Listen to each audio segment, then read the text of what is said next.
à toutes et à tous, on se retrouve pour un nouvel épisode de Radio Lanta, votre podcast 100% Koh-Lanta. On espère que vous allez bien. Aujourd'hui autour de la table, je suis accompagné de Lily Claudet. Bonjour. De Luna Totobroki. Bonjour. De Théo Mouton. Bonjour Anthony. Et d'Alexandre Herbin. Bonjour Anthony. Au sommaire de cette émission, pas de quiz. Mais ne vous inquiétez pas, vos chroniques sont toujours là. Et sans perdre de temps, on va passer directement à la première chronique, celle de confort, présentée par Lily. En effet, l'épisode de cette semaine commençait avec la mythique épreuve du tir à l'arc. Les règles du jeu sont toujours les mêmes. Les candidats tirent chacun une flèche et celui qui vise le plus près du centre peut briser la flèche d'un autre joueur qui ne participera donc pas à l'étape suivante. Et ce, jusqu'à ce qu'il ne reste que 2 aventuriers en jeu. Les finalistes s'affrontent ensuite en 3 tirs et encore une fois, c'est le plus proche de la cible qui l'emporte. Une épreuve donc parfaite pour révéler les affinités mais aussi les rancunes entre les aventuriers et qui peut marquer un véritable tournant dans l'aventure. On notera tout de même la modestie de Flavio qui s'est fait éliminer du jeu par Shanice et qui est resté très humble en expliquant être d'accord avec le choix de cette dernière. Pour lui, recevoir des nouvelles de ses proches était plus susceptible de le déconcentrer que de le motiver. Des paroles qui lui ont valu de nombreux éloges sur Twitter. À la clé de cette épreuve, une belle récompense puisque le gagnant passait une soirée à bord d'un catamaran en compagnie d'un autre candidat de son choix. Il remportait le droit de passer aussi un coup de fil à ses proches. C'est donc Myriam qui a gagné l'épreuve de confort.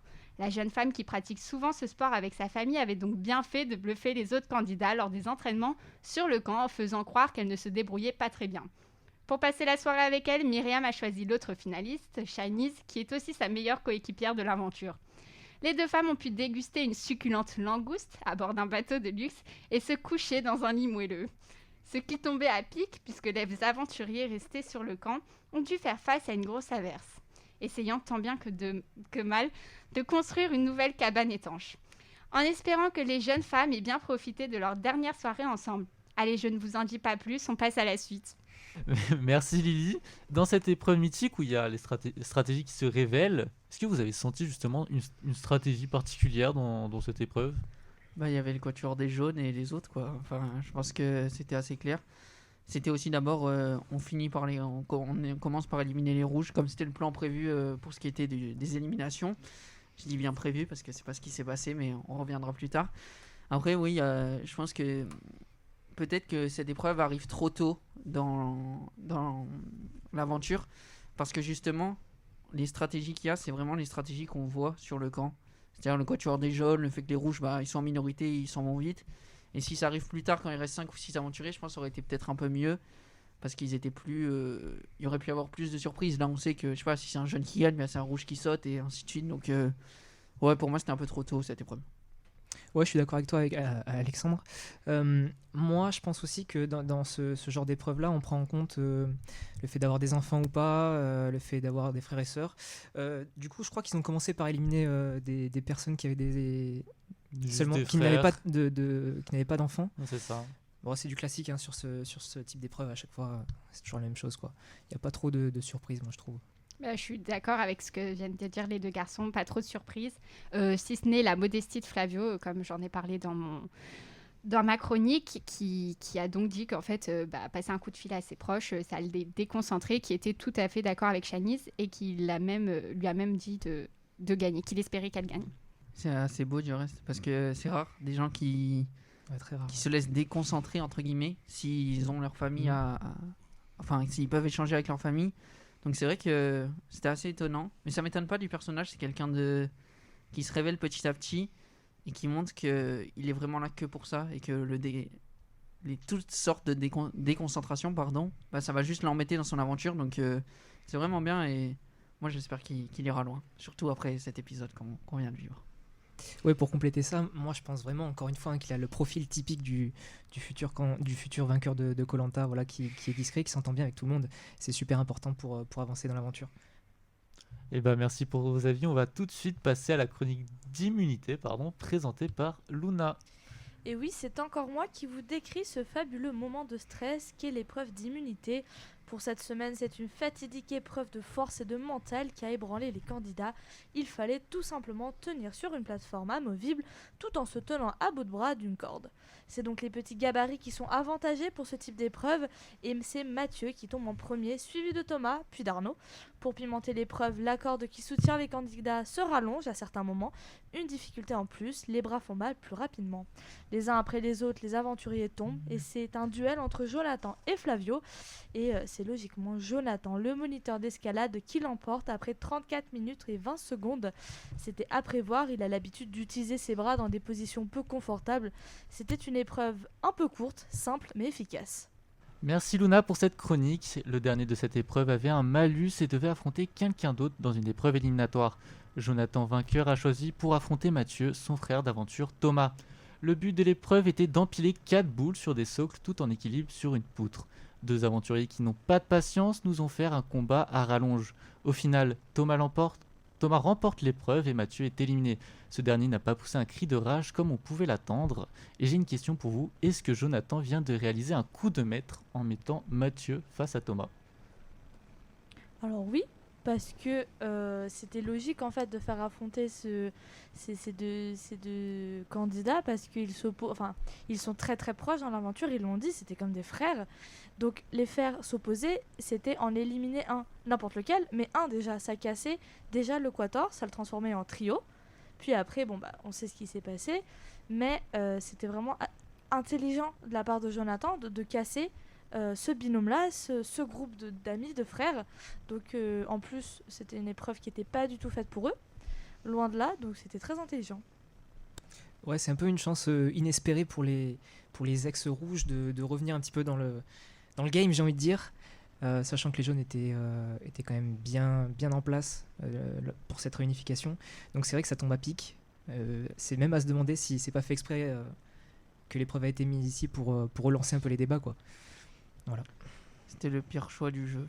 Je crois que mon avis n'est pas objectif, mais c'était le pire choix du jeu. Pas objectif du tout. Non, après, si on reste dans l'objectivité, bien sûr, je pense que... En fait, je sais pas s'il avait choisi quelqu'un qui est plus engagé chez les jeunes comme Myriam ou Shanice, et que c'était une des deux qui partait, qui restait Mathieu-Thomas, ça allait rester un binôme toujours fort. Sans Mathieu, je trouve que ça a mis un coup de... Les jeunes étaient démoralisés, surtout le trio restant. Et je pense que Mathieu, il a apporté peut-être pas quelque chose sur le plan super stratégique, parce que c'était pas lui qui faisait les stratégies, tout ça, mais il avait un côté qu'on aimait bien, un truc un peu affectueux. Et je pense que justement, sans lui, le camp jaune, il rayonnait peut-être un peu moins. Et du coup, je pense que peut-être que si Thomas part à la place de Mathieu, parce que Mathieu gagne l'épreuve, ça impacte moins les jaunes que Mathieu, je trouve. Mais pour en parler justement, globalité de la saison, est-ce qu'il va pas avoir un manque de gros caractère au départ de Mathieu ? Est-ce qu'il va justement manquer juste des personnes lambda qui vont s'affronter ? Finalement, Mathieu est pas un si gros caractère que ça. Enfin, il a un gros caractère, c'est sûr. Sûrement en dehors, sûrement dans le début de Koh-Lanta, mais il s'est assagi avec le temps. Est-ce que on est déçu de voir comment il part ? Je pense pas, parce que fallait s'attendre à que ça soit plus un moment émotion qu'un moment colérique, parce qu'il part contre son frère d'aventure, donc il peut pas râler parce qu'il perd contre son frère. Et puis en plus, il peut pas râler parce que peut s'en prendre qu'à lui, quoi. Il a perdu. Mais est-ce qu'il manque des gros caractères ? Je pense que c'est peut-être sur le casting de toute la saison, qui manque des gros caractères, et pas forcément que avec un départ. Donc je sais pas s'il faut qu'il y en ait qui se révèlent, parce que sinon ça sera peut-être un peu plat la fin de saison. On avait Aurélien en gros caractère. Je dis ça comme ça. Pas faux. Moi, je suis un petit peu d'accord avec le départ de Shanice. Ça va quand même pas mal affecter, je pense, le jeu, mais ça va peut-être aussi permettre à certains de se révéler. Et je pense vraiment que en fait, ça va remettre les cartes sur la table et à voir le reste de l'aventure. Non, ce qu'il y a de bien, par contre, dans cette saison, c'est qu'il y a quand même pas mal de bons sportifs. Je pense à Flavio, Jonathan. Sportivement, ils sont quand même présents. C'est dommage au niveau caractère qu'ils se montrent pas plus. Après, ça va arriver, là, je pense. C'est obligatoire. Ouais, mais le sport, c'est bien, mais une fois sur le camp, on fait quoi ? C'est-à-dire qu'ils nous ont nous doublé le nombre d'épreuves. Comme ça, au moins, on voit des beaux exploits sportifs. Mais ça fait qu'une partie de Koh-Lanta, l'autre partie sur le camp. S'il y a personne qui râle, s'il y a personne qui s'embrouille, nous, on s'ennuie entre guillemets. Ouais, après, c'est ça depuis le début de l'aventure. Hein. Niveau sportif, j'ai l'impression de voir que Flavio et Jonathan. Je ne vois personne d'autre. Arnaud, il est pas là. Je sais plus. Thomas, il est absent. Je ne vois que eux en niveau sportif. Laure ou Maxime, ouais. limite. Thomas, je pense qu'il n'est pas réveillé encore. Il est très faible pour Je moi. pense qu'il. Ouais, je non, pense aussi. enfin, ouais. J'ai pas envie de le surestimer, mais je pense qu'il cache encore peut-être un peu son jeu, et encore plus avec le départ de Mathieu. Mais ouais, c'est vrai que le plan sportif, on est servi qu'à moitié. Pour revenir sur le cas de Thomas, je pense que juste au début, il était combattant comme pas possible. C'était l'un des sportifs de l'émission. Et c'est vrai que le fait d'être privé de nourriture, ça l'a mis KO. Et il est KO tout le temps. C'est-à-dire qu'on le voit sur les épreuves, il est KO. Et peut-être que là, avec le départ de Mathieu, ça va changer quelque chose. Mais c'est difficile à penser parce que je pense que ça va plus lui mettre un coup qu'autre chose. Et donc, il va être 2 fois plus KO. Et il va très vite perdre pas les pédales non plus, mais ça va être assez difficile, surtout qu'il n'y a plus Shanice pour un peu réguler tout ça. Et que Myriam en soi, oui, ils s'entendent bien, tout ça, mais bon, c'est pas non plus. Enfin, elle va pas avoir cette emprise qu'avait. Emprise, c'est un peu méchant, mais ce petit pouvoir qu'avait Shanice sur le camp, quoi. C'est souvent d'ailleurs de voir ce profil de candidats qui sont très, très physiques au début. Et puis au fil du temps, on voit qu'ils perdent beaucoup de poids, beaucoup de peps, quoi. Donc, ouais. Après, comme le disait Alexandre, l'important c'est surtout les caractères, les personnalités. Et je pense quand même que cette saison, il y a des personnalités qui se démarquent pas mal. Je pense à Vincent qui d'ailleurs a su dire non à ses alliances. Et je pense que Vincent et Flavio notamment sont en train de grader dans l'estime des téléspectateurs. Et je pense que c'est aussi grâce à eux qu'ils vont continuer à regarder Koh-Lanta. Pour revenir sur Thomas, je pense que maintenant il doit quand même penser qu'il vit son aventure pour deux. C'est-à-dire que c'est aussi le flambeau de Mathieu qui l'emmène un peu plus loin. Donc je pense qu'il faut qu'il se réveille pas que pour lui, parce que Mathieu, je pense qu'il sera déçu s'il le voit sortir sans rien faire. Et par exemple, si Mathieu ne se réveille pas, est-ce que c'est pas la porte ouverte justement Mathieu Thomas, pardon. Si Thomas ne se réveille pas, est-ce que c'est pas la porte ouverte à, par exemple, Flavio ou Jonathan, qui sont pour moi les 2 meilleurs sportifs actuellement, vers directement la finale? Bah, au contraire, non, moi je pense. Si justement ils se mettent trop en avant, on va les faire sauter. Enfin, justement, peut-être Thomas, c'est aussi sa stratégie de te dire, bon bah, je suis pas le plus à l'aise dans l'équipe, donc je vais me mettre en retrait. Puis peut-être que je suis moins bon, donc je fais moins peur. Et puis quand il faudra gagner l'immunité pour aller à l'orientation, peut-être qu'on retrouvera un Thomas combattant. Et le Thomas du début d'aventure qui va gagner l'épreuve qu'il faut pour s'ouvrir les portes de la finale. Après, là, j'ai peur qu'il soit plus dans une stratégie, pas d'éliminer les plus forts, mais de vengeance. Plutôt que d'éliminer les plus forts, par exemple, il pourrait se voter Vincent et directement après les rouges et non Flavio qui le bat à plat de couture. Ouais, en fait, c'est un peu tôt de donner déjà des candidats qui vont aller direct en finale, parce que les 2 sportifs, pour le coup, moi j'ai jamais vu une finale de Koh-Lanta avec 2 sportifs. Enfin, j'en ai pas en mémoire en tout cas. Je pense pas. Freddy. Ouais, Freddy. Loïc et Brice. Loïc et Brice, Laurent. Ouais. Laurent. Ouais, c'est quand même. Il y en a, mais c'est quand même très rare. On a quand même plus souvent en finale, c'est quand même des personnes qui sont surprenantes, quoi, au fil de l'aventure. Après, pour revenir sur ce que disait Alexandre, sur le fait que Thomas se met peut-être en retrait pour un peu cacher son jeu et tout ça. Le problème, c'est que dans cette saison, il n'y a que des gens en retrait. Il n'y a que des gens dont on ne voit pas, on n'entend pas parler, on ne connaît pas. Enfin, si, on les connaît, mais on ne les voit pas. Ils sont là. On les connaît vite fait, de vue, quoi. Voilà. Mais... Non, mais ils sont passés derrière, très bien. Lucie. Magali, on peut tous les faire. On peut tous les faire, vraiment. Moi, j'arrive même pas à retenir les prénoms. C'est vrai que Lucie, pour moi, c'était l'aventurière qui allait marquer un peu Koh-Lanta. On la voit pas. On nous a hypé comme une grande sportive qui était prête à tout pour gagner. Finalement, si on l'a vu au parcours du combattant, elle a pas fait. Un peu surcoté, quoi. Ouais, voilà, c'est ça. Mais en fait, ça va faire comme la saison dernière. On va avoir plein de Ava qui vont apparaître comme ça. Tac, tac, tac, tac, tac, et on va se dire, ah d'accord, ok, bah voilà. Et du coup, c'est un problème, quoi. Il faudrait peut-être avoir justement des grosses têtes, mais pas juste 2 ou 3. Vraiment avoir un groupe, une cohésion, un truc pour qu'il y ait vraiment un challenge dans les épreuves. Même par exemple là, l'épreuve d'immunité, bah, j'ai rarement vu une épreuve d'immunité qui dure 34 minutes. Des fois, c'était des heures, ils se battaient des heures. Ouais, c'est vrai. Hein. Donc voilà quoi. Puis je pense qu'il n'y a pas d'alliance, enfin surtout avec le départ de Mathieu et Shanice, d'alliance où il y a une personne qui dirige par son caractère. Donc d'un côté c'est bien, hein, je pense qu'on sera tous d'accord sur ça. Tous les conseils vont être jamais joués d'avance parce que personne n'a vraiment d'alliance avec personne. Mais de l'autre côté, on se dit, ah bah quand même, s'il n'y a aucune alliance, comment on fait quoi? Enfin je veux dire, c'est bien quand il y a 4 personnes contre 3, qu'il y a un collier, tu dis bon bah les 3 ils vont mettre équilibre, mais là s'il n'y a personne et que c'est entre guillemets chacun pour soi, je sais pas, moi j'aime bien quand il y a un peu des groupes. Là s'il n'y a pas de groupe, j'ai peur que ça soit un peu. En fait, c'est soit ça va dans tous les sens, soit justement ça va pas dans un sens. Est-ce qu'on est dans une vraie équipe blanche et il n'y a plus de jaune-rouge? Il y a des jaunes et des rouges. Mais. Moi, je pense qu'on est dans une tribu blanche. Ouais. Ah non, je suis pas aussi d'accord. Si, parce que les jaunes, ils sont clairement sur la sellette, ils sont obligés là de Puis mettre un peu d'eau dans leur vin. Les rouges, on a Laure et Maxine qui se détachent encore. Mais elles se détachent une fois, elles vont avec les jaunes, l'épisode d'après avec les rouges. Oui, bah justement, Donc, c'est une justement, équipe elles sont blanche. Elles sont Ouais, blanches. mais là, elles vont pas retourner chez les jaunes. Hein. Elles vont Les- rester c'est chez les rouges. Hein. C'est pas- Ouais, mais Ouais, je pense je sais que pas. justement avec le Après, départ de Shiny, c'est vraiment en train de devenir une équipe blanche. Ouais, je pense aussi. Et ben on va clôturer ce débat sur ces mots. Et on passe tout de suite à la chronique Vide Camp présentée par Alexandre. 2 heures d'épisode, quelques retournements de situation, et on est passé d'une île gouvernée par les jaunes à un camp dominé par les rouges. Mais on va revenir quelques heures plus tôt, vendredi vers 21h. L'inquiétude est de mise chez les ex-rouges, alors il faut trouver une solution. Mais quelle est-elle? Quoi de mieux que de se rendre indispensable sur le camp? On commence, Jonathan, il s'est transformé en Théora l'espace d'un instant. Rassurez-vous, c'est une transformation pas physique, hein, juste mentale. Il a enseigné les conseils qu'il avait reçus à Lucie notamment, la manière d'ouvrir une coco. On salue Théora pour nous avoir appris cette méthode. Il est pas bête le Jonathan, hein. S'il est plus là, c'est Lucie qui va ouvrir les cocos, donc on peut le sortir vite fait. Arnaud, lui, il a enfin essayé le kit de pêche. Résultat, aucun poisson attrapé. Mais non, je rigole bien sûr, c'est Arnaud, ouais, faut pas abuser. Le chasseur fou en a ramené 4, dont le dernier, pour son fils Axel, dont on lui passe le bonjour ce soir. on passera à l'entraînement du tir à l'arc où Laure a rigolé pendant 30 minutes pour une flèche au centre, ou Lucie qui a tiré dans un palmier, donc bon, la cible on repassera. On va plutôt revenir sur Shanice, alias la méchante de service selon les autres aventuriers.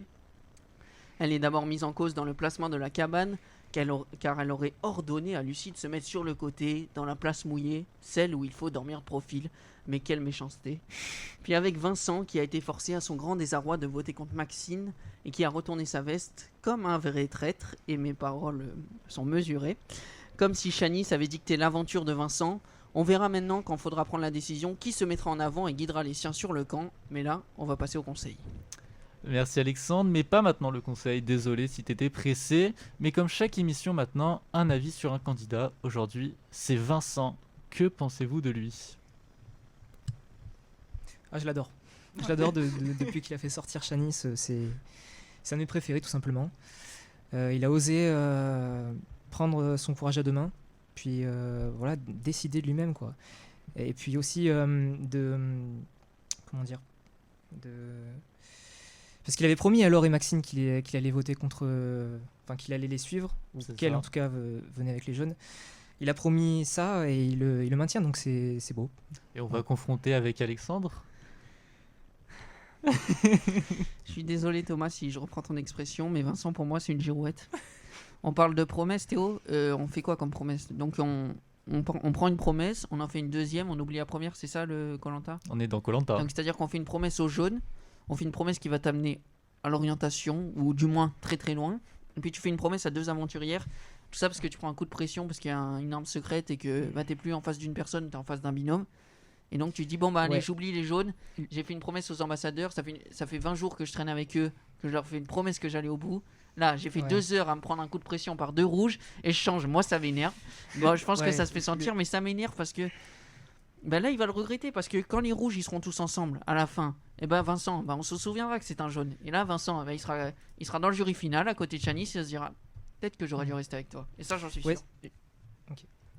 Je voulais juste revenir sur le fait de on fait une promesse, puis on en fait une autre, et du coup on tient pas la première. En fait, oui et non, parce qu'en fait, alors certes, il a fait une promesse aux jaunes d'éliminer tous les rouges.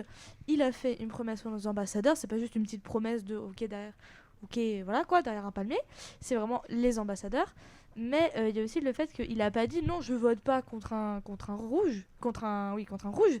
Il a dit ok, je vote contre un autre rouge. Il était prêt à voter Magali. Voilà. Et c'est Magali, ça. elle sert à rien. Oui, Magali, elle sert à rien. Après, elle son sert choix. à rien pour l'unité des jaunes. C'est ça que je veux Ouais. dire. Pour moi, si tu votes Magali, si tu trahis les jaunes aussi. Je suis désolé. Mais dans le sens que ok, le choix de Magali n'était pas le meilleur choix, mais il a pas non plus dit ok, bah je vote pas ou je vote blanc ou je À la ou fin, je il a vote même un rouge. À la fin, il vote une jaune, donc c'est pas logique non plus, je veux dire. Soit si tu vas au bout de tes convictions, bah alors je vote ni Maxine ni une jaune, je vote Magali. Et dans ce cas-là, ça fait 6-6. Après, je sais pas, ils font un Oui, voilà. vote, je sais plus comment ça se passe. Mais- Je crois mais que dans c'est le sens égalité, que- ils revotent, non Ouais, c'est ça, ouais. Ouais, Revote, ouais. bah, là, il prend la décision. Mais pour moi, il n'est pas allé au bout de ses convictions parce que si je veux bien qu'ils trahissent les jaunes, entre guillemets, mais dans ce cas-là, si tu trahis les jaunes, tu votes Magali. Comme ça fait. Je prends Ouais. part à aucune des deux stratégies. Ouais, le problème, c'est que ce que tu oublies de dire, Alexandre, c'est que c'est pas du tout une trahison, parce que avant même de partir aux ambassadeurs, c'est les jeunes qui ont dit à Vincent, tu te la mets dans la poche et tu proposes un truc comme ça. Donc les jeunes savaient très bien qu'il allait proposer ça, ils le savaient très bien. À aucun moment c'est de l'hypocrisie. Avant de partir, ils sont en réunion et ils se le disent que... Si, tu le sais très bien en plus. Hein. Et la saison d'Ahmad, on promet pas à Ahmad qu'il se sera Ah, là, dernier c'est une à autre sortir. saison. Ah, mais il Ben a voilà, trahi mais Ahmad. c'est la même chose. Mais c'est la même chose. Bah. Tu trahis, tac, ok. Non, mais il n'y a pas de trahison, parce que les jeunes savaient très bien qu'il allait proposer ça. Mais de quoi il y a pas de trahison? Tu peux pas dire il y a Quand- pas de trahison. Tu peux pas dire ce conseil-là, c'est pas une trahison. Tu peux pas dire Vincent, moi, enfin, Pour moi, c'est pas une trahison. c'est pas une C'est Non, pas c'est une pas une trahison. trahison. on a regardé la même chose vendredi soir. Il, ou pas il a mis une promesse pour protéger Laure et Maxine, mais il a pas mis une promesse pour protéger tous les rouges. Donc, si Shanice était obstinée à voter Laure, c'est son problème. C'est elle qui en a payé les Mais prix, c'est ce que je te dis. mais c'est pas une trahison. Mais Non, pour il moi, fallait la voter trahison, un autre rouge. la trahison, c'est si il vote Shanice. Pour moi, si c'est pas une trahison, c'est-à-dire il vote Magali. Donc je suis d'accord avec vous, il doit pas voter Laure parce qu'il l'a promis. Ça, je suis d'accord avec vous, il y a aucun problème. Mais pour moi, là où il trahit, c'est qu'il va pas au bout de ses convictions et qu'il vote pas Magali. C'est ce que je veux dire. Oui, mais à un Ouais. moment, on savait que son vote allait servir à rien. On Mais sait Et- jamais oui, ce mais qui doit et se puis au passer. moins maintenant- il va au bout de ses convictions. Voilà, au moins je suis il d'accord. vote pas Il son va- équipe. Enfin, Si ça fait 6-6 et 1 pour Magali, enfin je crois qu'ils sont 13. Donc Ça fait égalité. si ça fait égalité et qu'on revote et que là il vote Shanice, c'est un peu moins une trahison parce qu'il doit faire un choix. Bah, ça revient au même dans tous Mais les non, cas. ça fait Bah bien non. pas au même parce qu'il là il doit faire un choix. Là il est pas obligé de faire ce choix de voter Shanice, il doit voter Magali. Après, c'est Shanice, elle lui a mis un coup de pression C'est quand ça, même. honnêtement. Il lui a mis un... Elle a été hyper Elle était agressive. un peu dure. ah ouais, mais le coup de pression de Shanice aussi, c'est des fillettes dans cette émission. Je suis d'accord Attends. avec toi Luna. Non, mais c'est pas parce qu'elle lui dit non, mais il faut voter ça parce que stratégie, elle lui explique clairement la stratégie. Hein. Mais et lui, il est en mode bah non, parce qu'aux ambassadeurs, parce que Lali, parce que là, bah ok, suis tes convictions, mais dis pas non plus que t'as voté Shanice parce qu'elle t'a fait peur. Enfin, il a pas dit ça, mais parce Ah, que. il a pas dit ça, mais Il a pas dit c'était ça, le- mais c'est. le- Voilà. C'était Enfin, l'idée. Shanice, elle a pas menacé avec la machette, quoi. Elle lui a juste dit vote ça. Voilà. Ouais, Bon. surtout Ouais, qu'il se après- tire une balle dans le pied. Enfin, je suis désolé, mais là, il se met à dos les jaunes. Chez les rouges, il sera jamais accepté. Pour moi, il se tire une balle dans le pied complètement, quoi. Un dernier mot chacun sur Vincent. Théo. Non, moi j'ai tout dit, c'est bon.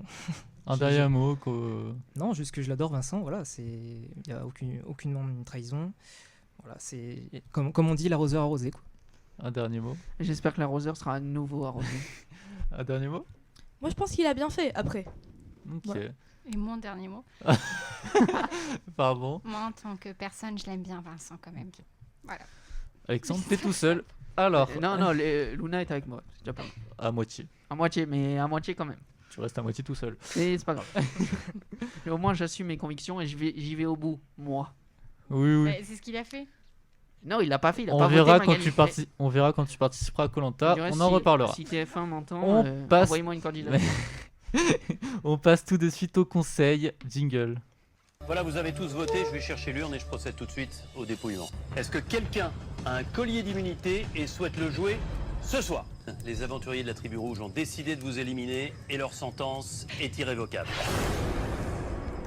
Ça s'est joué à un vote, le vote de Vincent qui a fait toute la différence. Ça s'est joué entre Shanice et Laure, c'est l'ex-jeune stratège qui a été à la tête de l'élimination d'Aurélien qui s'est fait éliminer. Et première question, comment le duo Myriam et Thomas peuvent s'en sortir dès à présent? Bah, s'ouvrir plus, hein, tout simplement. Ils vont Est-ce devoir qu'ils vont le arrêter de faire faire les gamins, j'ai envie de dire, et puis s'ouvrir, quoi. Arrêter aussi d'être entre guillemets chiant et de vraiment de participer à la vie commune et pas se dire bon du coup ils ne sont plus 4 mais on était 4, on est les plus forts, on est trop bien. et se dire il y a des autres aventuriers, il y a d'autres choses à faire, il y a d'autres personnes à connaître, à découvrir, et arrêter de prendre ses grands chevaux, et voilà. Moi, je pense que s'ils veulent survivre dans l'aventure, il faut carrément qu'ils retournent leur veste. Quitte à faire les hypocrites, mais il faut qu'ils changent de camp parce que là, ils sont mal partis et sinon, les prochains sur la select, c'est eux. Moi, je pense que Thomas, il aura du mal à pas avoir cet esprit de vengeance. Du reste, je suis pas trop pour cet esprit de vengeance. On a déjà parlé avec Laure et Maxine. Ça me saoule un peu ce truc de venger. Bon, là, ça m'arrange, mais je veux dire, dans l'esprit en soi, je trouve pas que c'est vraiment utile. J'ai du mal à voir Thomas aller voir un rouge, aller voir, je sais pas, Arnaud, Jonathan pour lui dire bon, bah voilà, on remet à zéro, tout ça. J'ai du mal à le voir faire le premier pas. Après, peut-être je me trompe, enfin, j'espère pour lui, parce que sinon. Est-ce qu'il faut qu'il fasse la même stratégie que Laetitia, c'est se faire oublier, être actif sur le camp et faire aucun problème? Il y Je sais arrivera pas si pas. peu. Hein. Ouais. Je pense qu'il n'y arrivera pas. Il est obsédé par cette. Il a perdu Mathieu et Chanis en une journée ou Non, 2 jours. 2 jours. 2 jours, c'est. Je pense que ça doit être dur pour lui de vivre ça. Et je pense que. Ouais, déjà, le voir actif sur le camp, ça va être compliqué pour lui. Je pense que. Et puis, même. Je pense que la seule chance qu'il a, c'est de. Je pense que Myriam va partir avant lui. Si au prochain. C'est aucun des deux qui a l'immunité et que les rouges décident de voter ensemble. Je pense que Myriam fait plus peur que lui. Mais j'ai vraiment du mal à les voir s'intégrer chez les rouges. On en parlait tout à l'heure et on disait que peut-être que Thomas était sur la réserve côté sport et qu'il allait peut-être se révéler ensuite. Ça serait le moment vraiment de se démarquer dans les épreuves. Et c'est peut-être une stratégie aussi de sa part. Peut-être que maintenant, voilà, il a plus ses alliés et il va tout miser sur les épreuves et aussi peut-être dans la recherche de colliers et d'armes secrètes. En fait, si on réfléchit à ce qui reste, bon, Vincent c'est mort. On sera tous d'accord là. Thomas, Vincent, il n'y aura pas d'alliance sauf... Enfin, on sait jamais, mais je veux dire, logiquement, c'est pas possible. Avec les hommes rouges, je pense que ça va être compliqué aussi. Peut-être il peut former un trio avec Flavio. Parce que Flavio, je trouve qu'il est proche des jaunes, mais sans trop le dire, Exactement, pour ouais. être en réserve. Et c'est une très très bonne stratégie. Peut-être après, il peut faire un binôme avec Laure et Maxine, mais je crois qu'il les aime pas trop. Donc, non, c'est vrai que je pense que... Et il aime aucun rouge. Ouais, c'est ça. Oui, déjà, il aime aucun. Surtout après ce qui va se passer avec Peut-être Chanis. Magali, hein. Qui sait? Magali. Elle peut devenir quelqu'un d'essentiel et elle, je pense qu'elle aura aucun scrupule à trahir les rouges. Est-ce que Vincent est aussi en danger maintenant? Quand t'es une girouette, t'es en danger du coup. Non mais c'est pas méchant, enfin bon, c'est un peu méchant. Mais je veux dire, quand tu retournes ta veste et que t'es rouge, tu dis bon bah il a retourné sa veste contre les gens qu'il connaît depuis 20 jours, aussi bien demain il peut mettre un couteau dans le dos. Donc je pense que ça lui a peut-être pas desservi l'avenir nous dira si ça lui a desservi d'éliminer Chanis, mais en tout cas il a montré qu'il pouvait être stratège. Et les stratèges, ça fait pas non plus long feu sur Koh-Lanta, ou rarement. Pascal. Oui, bon, c'est l'exception qui confirme la règle, comme dit le dicton. Moi, je suis pas d'accord avec Alexandre parce que je trouve qu'il a vraiment bien joué au bon moment. C'est maintenant qu'il fallait se placer et je pense qu'il a fait une bonne stratégie parce qu'il n'a pas complètement tourné le dos aux jaunes, mais en même temps, il a ouvert des portes. Non, je suis pas d'accord, il n'a pas complètement Je suis tourné d'accord le avec Lily, il Voilà. a tourné le dos au Quatuor, mais pour Mais moi pas il est aux jaunes. ami avec Laetitia, Lucie, Flavio. Ouais, Laetitia Flavio. Ouais. Mais après, les deux autres, ils ont. Et justement, m'étonnerait. est-ce que ça peut être lui qui peut créer vraiment cette tribu blanche autour justement de Laetitia, Lucie, Flavio, Maxime, Laure? Ça ferait vraiment, ils iraient jusqu'au bout facilement. Mm. Ouais, après, il y a un duo, Maxine et Laure. Il y a Maxime faut et Laure, faire c'est attention sûr. à ce duo-là. Ouais, mais c'est jamais bon. Enfin, pour moi, Vincent, il doit pas. Enfin, il peut s'allier à elle. Il peut former ce trio, mais si je suis Flavio et qu'on me propose de rejoindre ça, je pense que j'accepte pas. Parce qu'être avec un duo, c'est jamais bien. Ouais. Quand t'es avec un trio, si c'est 3 personnes qui s'aiment autant, entre guillemets, ça va. Mais là, quand il faudra faire un choix, Laure, jamais elle vote Maxine, quoi. Donc moi, je pense qu'il faut pas s'allier à ce duo. Après, Vincent, il peut s'allier à ce duo, parce que bon, les promesses des ambassadeurs, on connaît tout ça, mais je sais pas, Mais c'est pour ça, du reste, que les jaunes, ils veulent éliminer Laure à ce conseil. Ils savent que le duo, c'est super fort. Ouais, enfin, après ils disent le duo c'est super fort, c'est un Quatuor. Ouais, mais un duo, c'est fort. Hein. Un Quatuor, ça Non, l'est mais- encore plus. Non, mais ok, mais je veux dire, même là, moi, si je suis jaune, je pense que je réessaye de former une unité pour. Ouais. Bah, enfin, du coup, non, parce que Vincent peut pas, mais dans l'absolu, pour moi, le problème principal dans la tribu blanche, en tant que. Si t'as pas d'allié, c'est vraiment ce duo. Parce que ce duo, il s'allie à n'importe qui, pour peu qu'il ait un vote noir ou quoi, c'est terminé. Tout le monde Ils ont vraiment trop de force, les deux femmes. Ouais, je pense que les candidats ont tout intérêt à supprimer une des deux. Hein. parce que plus on va aller dans l'aventure et plus ce duo-là va devenir fort. Moi, je serais pas surpris de voir une Laure ou une Maxime sortir dans les prochains conseils. Plus Laure, a priori, mais Vincent ne voterait pas pour eux, logiquement, sauf si c'est vraiment une girouette. Oh, ça me fait plaisir de t'entendre dire ce terme. Ça ne l'est pas, pour moi. Pas pour l'instant. Mais est-ce qu'Arnaud et Jonathan seraient prêts à voter Laure et Maxime? Moi, je pense, ouais. Je pense que oui. Surtout après le fait, les machos, tout ça, même si c'est du passé, entre guillemets, ça reste dans la tête. Et le jour où il faut faire le choix, ça rentre en compte dans leur l'argumentaire. Donc je pense qu'ils peuvent peut-être penser à voter contre elle, si l'occasion est belle. Je pense aussi qu'ils voteraient contre elle parce qu'au bout d'un moment, il n'y a plus des jaunes et des rouges. Au bout d'un moment, après quelques jours, quand même, ça devient une tribu blanche, surtout si les grosses têtes ne sont plus là. Et Laure, quand même, autre que sa personnalité, elle est extrêmement forte sur les épreuves quand même. Elle est forte, pas extrêmement, elle est forte. Elle peut être un obstacle pour certaines épreuves. C'est possible, donc il faudrait l'éliminer entre elle ou Maxine. C'est Laure qu'il faut choisir.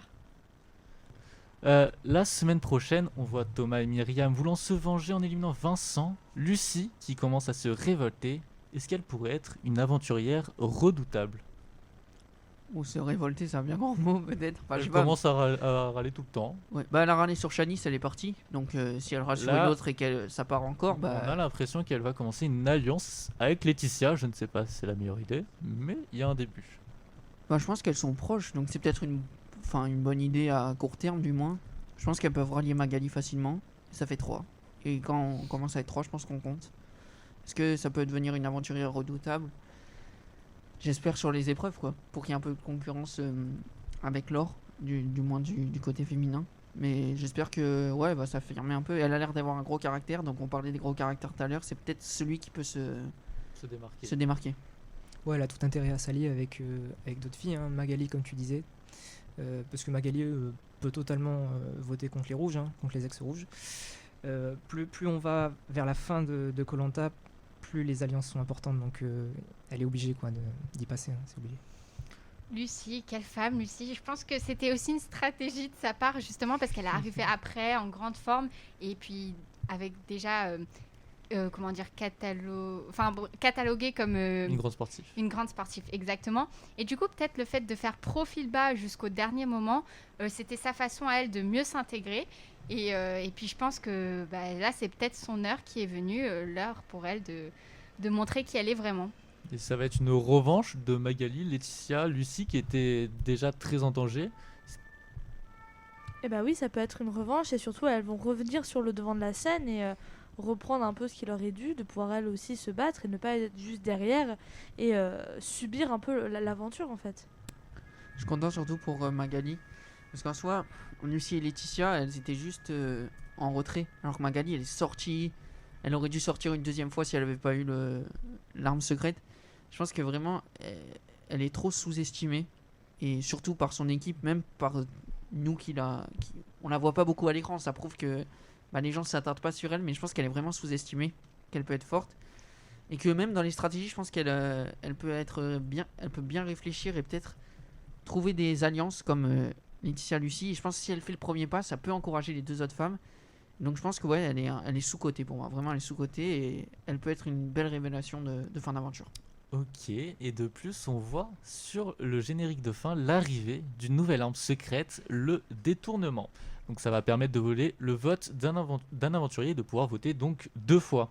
Êtes-vous impatient de la voir en action ou comme les autres armes secrètes, pour ma part, j'ai été plutôt déçu. Ouais, non, pas du tout. Bon, moi je trouve qu'il n'y a pas besoin de rajouter des armes secrètes une fois qu'il y a la réunification. Il y a déjà le collier, il y a des stratégies qui se font sur le camp. Il n'y a pas besoin de rajouter des armes secrètes. C'est la saison des armes secrètes. Ouais, mais... Moi, je trouve qu'elle arrive peut-être un peu tard, cette arme secrète. Par exemple, si ça avait été cette semaine où quelqu'un aurait pu voler le vote de Vincent. Enfin, il y aurait peut-être eu plus de suspense. À voir la semaine prochaine. Après aussi, le problème des armes secrètes, c'est que c'est la saison des armes secrètes. On les a pas tant vues que ça. On les a très très peu vues. Donc c'est vrai qu'en rajouter une maintenant, en voir maintenant, ça revient un peu comme un peu anodin en fait. ça n'a rien à faire là en fait. On les a tellement peu vus dans cette émission qui est censée être les armes secrètes que ça revient en fait comme un cheveu sur la soupe quoi. Puis surtout que j'ai trouvé les armes secrètes pas forcément incroyables. Il y a celle de Magali au début qui lui permet de la sauver, vite fait. Après, celle de Laure, ambassadeur secret, elle a été inutile. Et celle que Vincent donnait à Thomas n'a servi strictement à rien vu qu'elle n'a pas été utilisée. Moi, je suis d'accord avec Lily et pas du tout d'accord avec Théo. Théo, ce soir, c'est pas notre émission, mais non, je suis d'accord avec Lily, le fait que ça aurait été vraiment super bien à ce conseil. Et que là, vu que les votes vont être soit complètement dispatchés, soit complètement courus d'avance, je sais pas si ça va servir à grand chose. Moi, je suis pas d'accord avec toi, Théo, parce que c'est la saison des armes secrètes. Si on n'en voit pas, déjà, c'est plus la saison des armes secrètes, du coup. Mais surtout, si peut-être que les armes secrètes, ça peut compenser le manque de gros caractères. Et justement, ça peut compenser la partie stratégique qui est un peu, pour l'instant, un peu plate. Peut-être que ça va relancer. Après, il en faudrait une à chaque émission. Ça, je pense qu'on est d'accord pour que ça relance vraiment. Parce que Oui. si c'est une tous les 6 mois, ça sert à rien, quoi. Il faudrait que l'arme secrète arrive plutôt sur Thomas. Ce serait bête de voir partir maintenant le mouton noir de l'émission. Ouais, mais je pense qu'un kit ou double, tu vois, ça aurait été peut-être mieux. Quand en secret un détournement, entre guillemets, c'est qu'une voix. Une voix sur Koh-Lanta, c'est incroyable, mais c'est qu'une voix finalement. Alors que si ça avait été un kit ou double et qu'il peut faire un kit ou double contre Vincent, contre Jonathan ou quoi, ça fait une voix de plus. Donc je sais pas. Après, ouais, si ça tombe dans les mains d'un Rouge ou de Laure ou de Maxine, ça aura quasiment aucun intérêt. Merci à toutes et à tous de nous avoir écoutés jusqu'au bout. J'espère que cet épisode vous a plu. On se retrouve la semaine prochaine, même heure, même jour, pour votre podcast 100% Koh-Lanta. C'était Radio Lanta et à la prochaine.